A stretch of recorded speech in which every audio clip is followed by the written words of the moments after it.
Auzubillahi minash shaitanir rajim. Bismillahirrahmanirrahim. This is Sayyid Akram Ahmad, teaching mathematics, statistics, and economics since 1999. Class 9, chapter number 2, logarithms. 9 class के लिए आज से पहली video totally 9 के theory से start करूंगा, जिसके अंदर आपको ये बताया जाएगा कि what is scientific notation, logarithm में साइंटिफिक नोटेशन क्यों पढ़ाया जा रहा है, logarithmic form and exponential form. First two exercise के टॉपिक्स 2.1 एंड 2.2. क्वेश्चन तो सिर्फ हिंट देने के लिए पढ़ाना है, एक फॉर्मेलिटी पूरी करनी है, कॉपी के पेजेस भरने हैं, असल है उसकी थ्योरी. ये 9 की book, federal book, additional mathematics, MA economics के अंदर जब बंदा मैथमेटिक्स का कोर्स करता है, मैथमेटिक्स का पेपर देता है, उसके अंदर भी लॉगरिथम्स. हमने इकोनॉमिक्स का सिलेबस पढ़ा तो मैथमेटिक्स के 2 मुख्तलिफ सिलेबस होते हैं, उनमें से एक में लीनियर अलजेब्रा, दूसरा में कैलकुलस. तो 9 से शुरू होने वाला ये सफ़र मास्टर्स लेवल तक जाएगा. लॉगरिथम से बच्चे क्यों भागते हैं? लॉगरिथम पढ़ने के लिए, लॉगरिथम सीखने के लिए, लॉगरिथम के बारे में सही से जानने के लिए chapter number 9, class 9, chapter number 2 या एडिशनल मैथमेटिक्स का लॉगरिथम या फेडरल बुक का लॉगरिथम, ये तमाम चीज सीखने के लिए इस सीरीज के तमाम वीडियोस को देखें.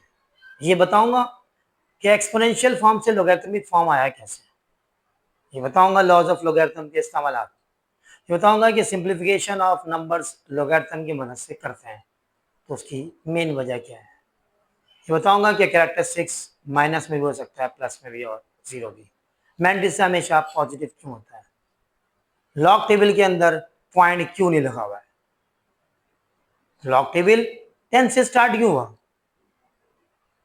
3 के लॉगरिथम और 30 के लॉगरिथम में क्या बेसिक फर्क है, जब 3 का लॉगरिथम, 30 का लॉगरिथम और 300 का लॉगरिथम निकाला तो एक चीज क्या कॉमन हो, बगैर कैलकुलेटर के डिवीजन करते कैसे, बगैर कैलकुलेटर के मल्टीप्लिकेशन करते कैसे, ये सब सीखने के लिए चैनल अक्रैमेटिक्स देखते रहिए.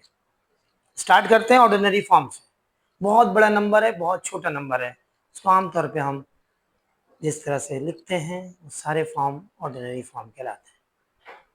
Speed of light 3 × 10 is raised to the power 8, 30 crore metre पर सेकेंड. 30 करोड़ लिखेंगे ऑर्डिनरी फॉर्म, 3 और 8 times 0, 5079, 5079 ordinary form. Mass of earth 6 × 10 is raised to the power 24 kilogram. Avogadro constant 6.02 × 10 is raised to the power 23 moles. Hydrogen atom का radius. इस तरह के बहुत सारे सवालात जिनको हम स्टैंडर्ड या ऑर्डिनरी फॉर्म में नहीं लिख रहे होते हैं, साइंटिफिक नोटेशन में लिखते हैं. तो ऑर्डिनरी फॉर्म आम फॉर्म का नाम रखा गया. जो नंबर आपने लिखा 2431, it is an ordinary number. Ordinary notation, these are ordinary notation. But if you write the number in the form of product, this product consists of 2 numbers. One is known as A, the other one is known as 10 is raised to the power m. Any number which is written in the form of A × 10 is raised to the power m is known as the scientific notation. आप note करें, जितने भी physics के और math के अंदर constant use हो रहे हैं उन तमाम में एक सिमिलरिटी आपको नजर आएगी कि फर्स्ट नंबर ए 10 से छोटा होना चाहिए.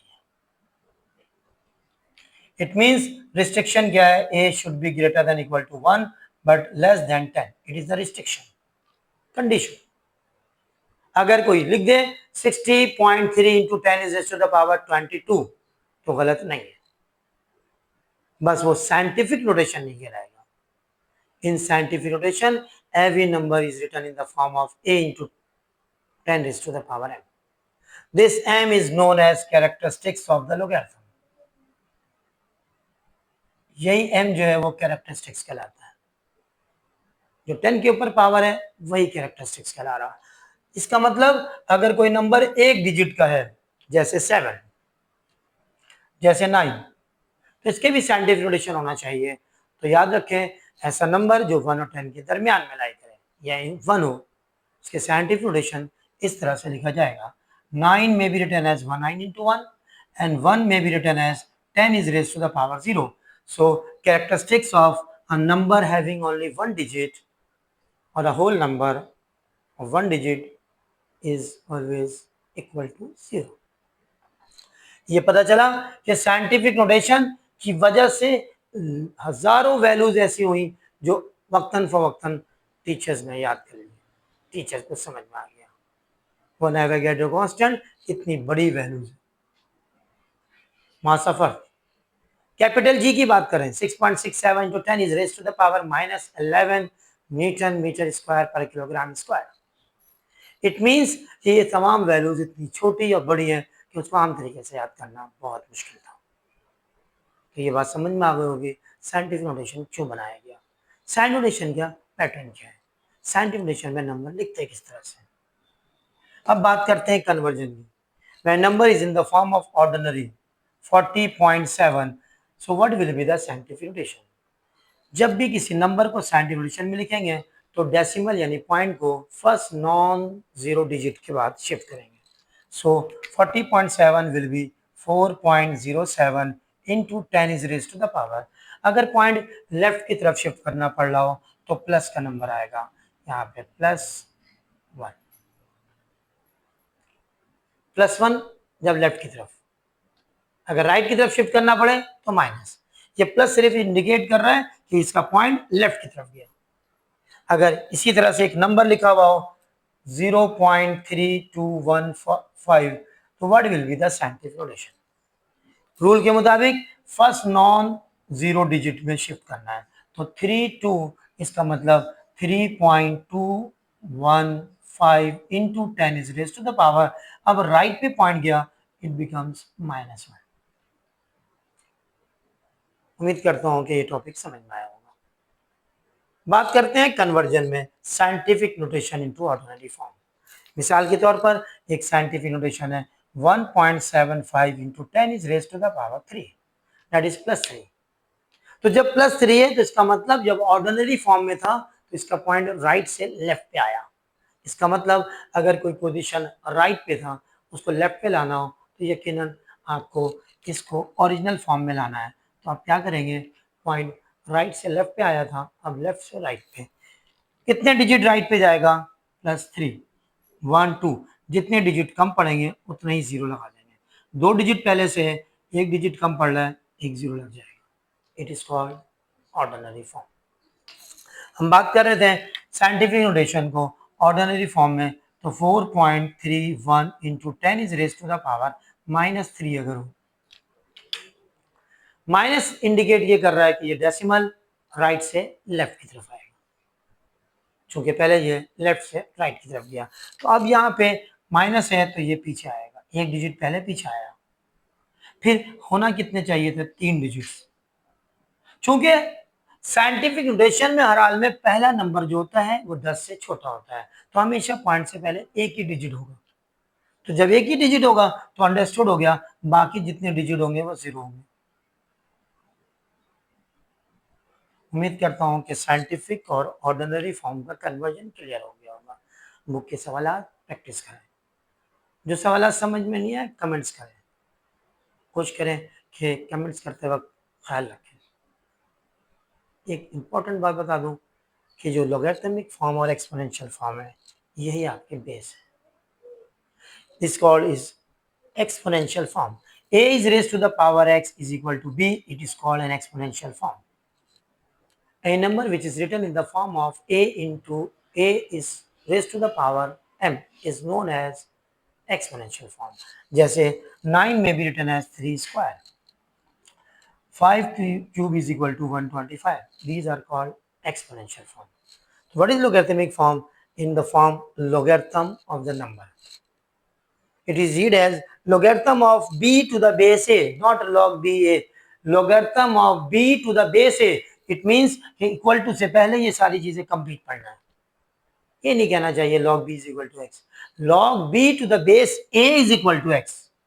So this number in the form of logarithm. It is called logarithmic form. जैसे logarithm of 9 to the base 3 is equal to 2. If the numbers or the positions are real numbers, then it should be noted कि ये correct sentence बनना चाहिए. ये हर हाल में एक correct statement होना चाहिए. जैसे ये बेस है तो ये बनेगा 3 स्क्वायर इज 9.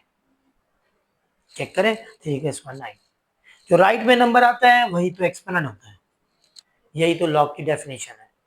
मैंने 100 को लिखा 10 स्क्वायर, इसका मतलब लॉग 100 हो गया 2, but the base should be 10. There are two types of logarithm. One is called the common logarithm, another one is called natural logarithm. ये जो पहला टॉपिक पढ़ा साइंटिफिक से ऑर्डिनरी, ऑर्डिनरी से साइंटिफिक, उसके अलावा एक्सपोनेंशियल से लोगैरिथमिक, लोगैरिथमिक से एक्सपोनेंशियल. इंशाल्लाह नेक्स्ट वीडियो के अंदर हम तरतीब से चैप्टर नंबर 2 के तमाम टॉपिक्स को पढ़ेंगे. कोशिश करेंगे जो बोर्ड में सवाल आते हैं, जो इस साल के लिहाज से ज़्यादा इम्पोर्टेंट है, हर उस सवाल को क्लास में डिस्कस करें. उम्मीद करता हूँ आपको लेक्चर पसंद आया होगा. अल्लाह हाफिज़.